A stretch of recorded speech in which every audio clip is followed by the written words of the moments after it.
Assalamu alaikum wa rahmatullah, j'espère que vous allez bien. Depuis la création de l'humanité, Allah a envoyé un certain nombre de prophètes et de messagers sur terre.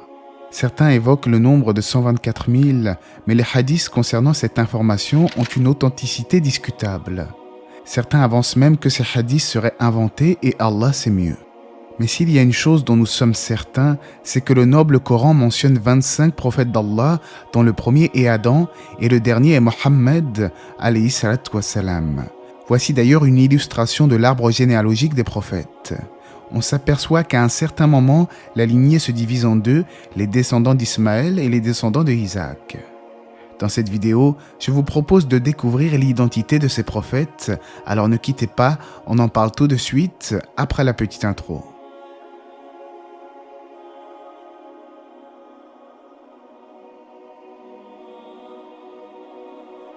Adam est le premier prophète et le premier être humain de la planète Terre. Allah ordonna aux anges de se prosterner devant Adam après l'avoir créé, lui avoir insufflé son âme et lui avoir enseigné les noms de chaque chose. Ce fait est évoqué dans le Coran. Et lorsque nous avons dit aux anges « Prosternez-vous devant Adam », ils se prosternèrent à l'exception d'Iblis qui dit « Me prosternerai-je devant quelqu'un que tu as créé d'argile ?» Adam était censé vivre 1000 ans, mais au bout de 960 ans, l'ange de la mort se présenta à lui. Surpris, Adam s'exclama « Mais il me reste encore 40 ans à vivre !» L'ange de la mort lui rappela alors les 40 ans qu'il avait donnés au prophète Daoud, mais Adam nia tout en bloc. De nombreuses années plus tard, le dernier prophète, c'est-à-dire le prophète Mohammed, dit en ce sens « Adam a nié, alors les enfants d'Adam nient. Adam a oublié, alors ses enfants oublient. Adam a fait des erreurs, alors ses enfants font des erreurs. » Allah dit dans le Coran, traduction rapprochée, et mentionne Idriss dans le livre, c'était un véridique et un prophète. Dans le long hadith du voyage nocturne, le prophète wassalam, l'a rencontré au 4e ciel, et en effet, ce prophète fut élevé à un haut rang, comme il est dit dans la parole d'Allah, et nous l'élevâmes à un haut rang. Ibn Ishaq avance que le prophète Idriss avait été le premier homme à utiliser la plume pour écrire. Nuh alayhi salam est le premier messager. En fait, en islam, le messager délivre un message à son peuple, et si tout messager est prophète, tout prophète n'est pas forcément un messager. Noé est le prophète et messager qui a sauvé des humains et des animaux en construisant une arche gigantesque. Il a prêché son peuple durant 950 ans, et certains savants avancent qu'il a vécu 60 ans après le déluge, et c'est la vie attribuée à Ibn Abbas entre autres. Allah dit dans le Coran « Et en effet, nous avons envoyé Noé vers son peuple, il demeura parmi eux 1000 ans moins 50 années. Puis, le déluge les emporta alors qu'ils étaient injustes. » Hud est le premier prophète arabe. Il fut envoyé au peuple des Ad, un peuple considéré comme des géants très puissants. Ce peuple a été exterminé pour avoir rejeté le prophète Hud, à l'exception des croyants qui ont suivi ses recommandations. Et nous avons envoyé au Ad leur frère Hud, qui leur dit « Ô mon peuple, adorez Allah, vous n'avez point de divinité à part lui, vous n'êtes que des forgeurs de mensonges. » Après la disparition des Ad, les Samoud leur succédèrent. Allah a envoyé de nouveau un messager, il s'agit du prophète Salih, alayhi salam, venu pour avertir les Samoud. Les Samoud étaient habiles de leurs mains et construisaient des maisons à même les montagnes. Et d'ailleurs, les vestiges de leur mode de vie se trouvent aujourd'hui en Arabie Saoudite, sur le site de Madain Salih. Le prophète Salih alayhi salam les appela au monothéisme pur et à la droiture, et à ne surtout pas tuer une chamelle en particulier, car sinon Allah les punirait. Mais ils s'enlisèrent dans leur égarement et défièrent les commandements divins. Nous envoyâmes effectivement vers les Samoud leur frère Salih, qui leur dit « Adorez Allah », et voilà qu'ils se divisèrent en deux groupes qui se disputèrent. Abraham est surnommé Khalilullah, l'ami intime d'Allah. Il est le prophète pour qui Allah ordonna au feu d'être fraîcheur salutaire. Nous dîmes « au feu », soit pour Abraham une fraîcheur salutaire. De son fils Ismaël alayhi salam, découle la lignée des Arabes, dont le dernier prophète pour l'humanité, Mohammed alayhi salam. Lot est le neveu d'Ibrahim. Allah l'a envoyé au peuple de Sodome en Jordanie. Quand leur frère Lot leur dit « Ne craindrez-vous pas Allah, je suis pour vous un messager digne de confiance. Craignez Allah donc et obéissez-moi. Je ne vous demande pas de salaire pour cela, mon salaire n'incombe qu'au Seigneur de l'univers. Accomplissez-vous l'acte charnel avec les mâles de ce monde et délaissez-vous les épouses que votre Seigneur a créées pour vous, mais vous n'êtes que des gens transgresseurs. » Ismaël est le fils d'Ibrahim. Le prophète Ismaël fut le sacrifice d'Allah parce que son père Abraham reçut pour mission de le sacrifier en guise d'épreuve. Mais il fut sauvé in extremis, comme vous le savez sûrement, et remplacé par un bélier.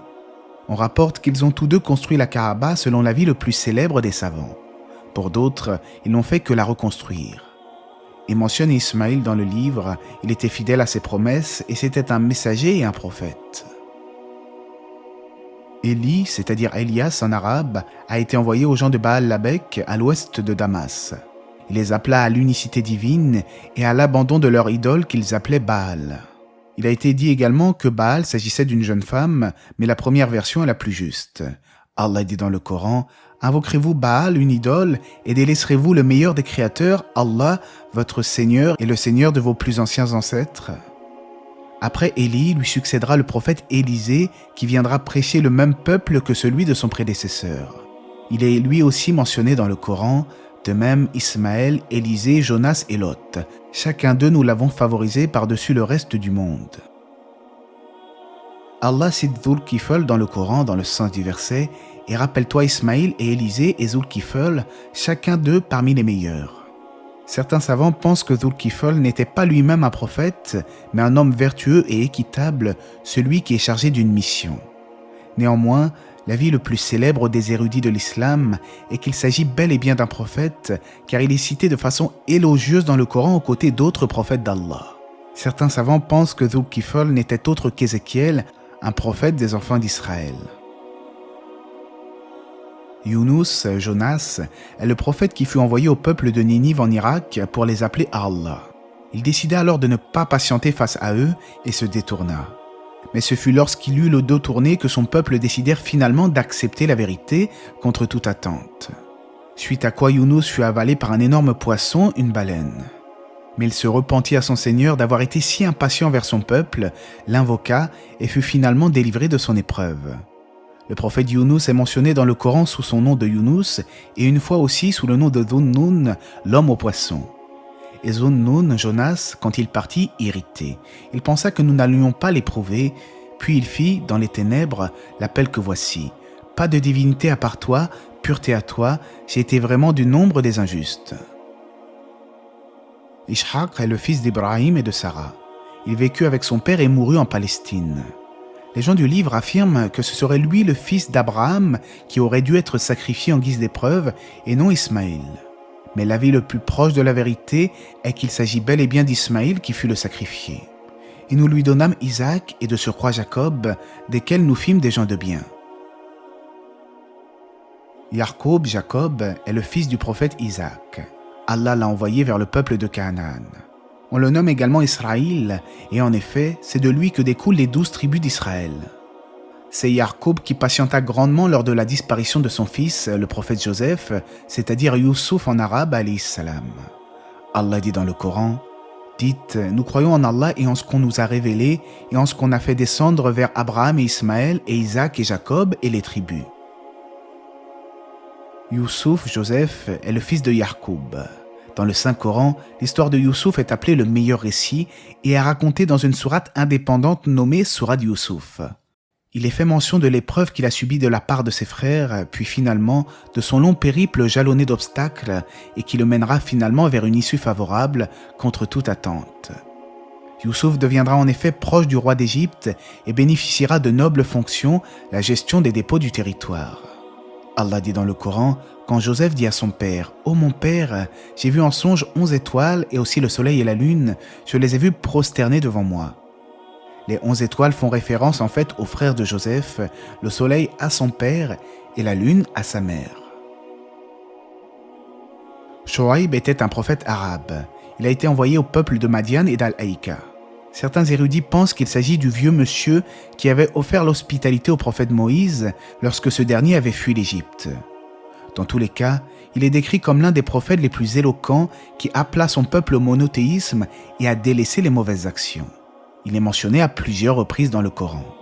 De même, aux Madian, nous envoyâmes leur frère Shuaïb qui leur dit « Ô mon peuple, adorez Allah et attendez-vous au jour dernier et ne semez pas la corruption sur terre. » Ayoub, Job, est le symbole de la patience par excellence. Alors qu'il était en bonne santé et particulièrement aisé financièrement, Allah l'éprouva soudainement par la maladie et la pauvreté. Néanmoins, il se montra résigné et très patient quant au destin. Après de nombreuses années de patience et d'invocation, il fut finalement délivré de son épreuve. Et Job, Ayoub, quand il implora son Seigneur, « Le mal m'a touché, mais toi, tu es le plus miséricordieux des miséricordieux. » Nous l'exaucâmes, enlevâmes le mal qu'il avait, lui rendîmes les siens et autant qu'eux avec eux, par miséricorde de notre part et en tant que rappel aux adorateurs. Le prophète Moïse, Moussa, fait partie de la descendance de Yacoub.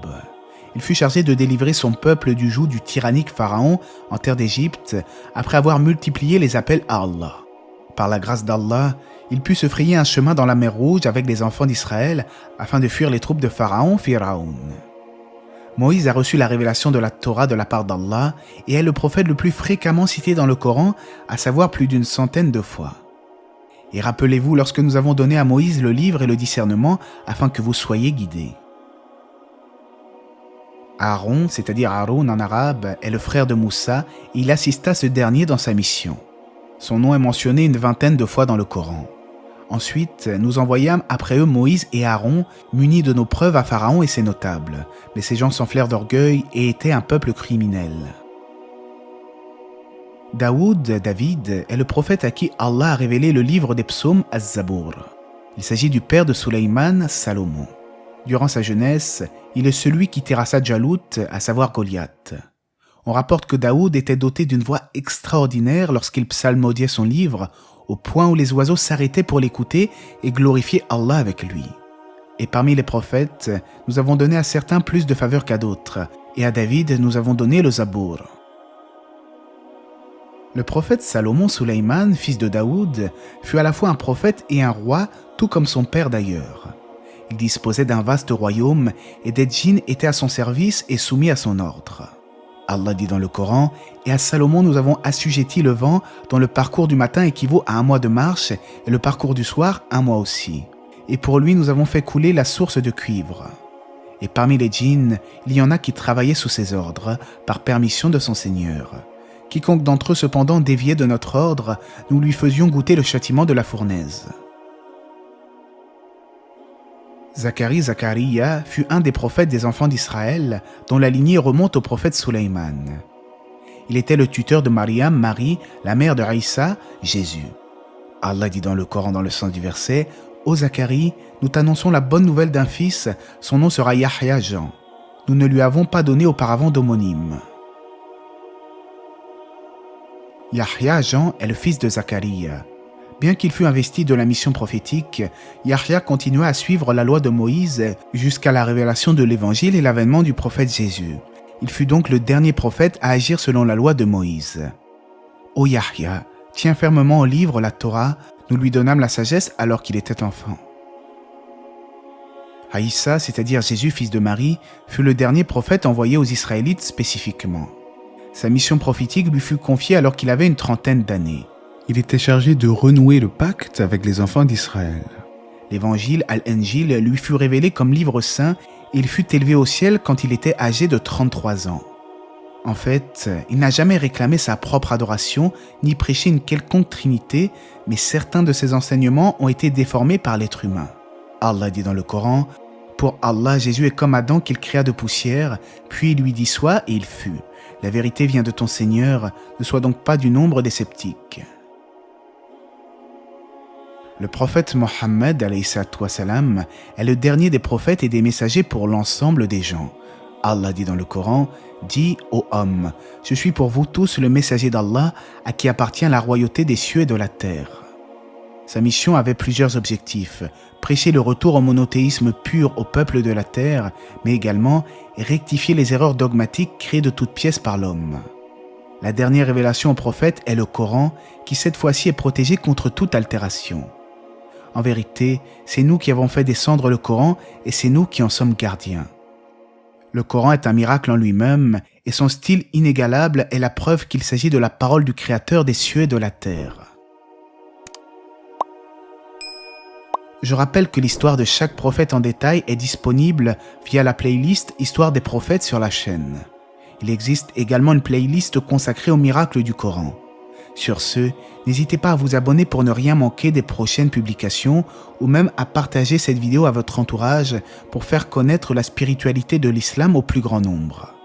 Allah sait mieux, j'espère que cette vidéo vous aura été profitable, que la paix et les bénédictions d'Allah soient sur le prophète, sa famille et ses compagnons.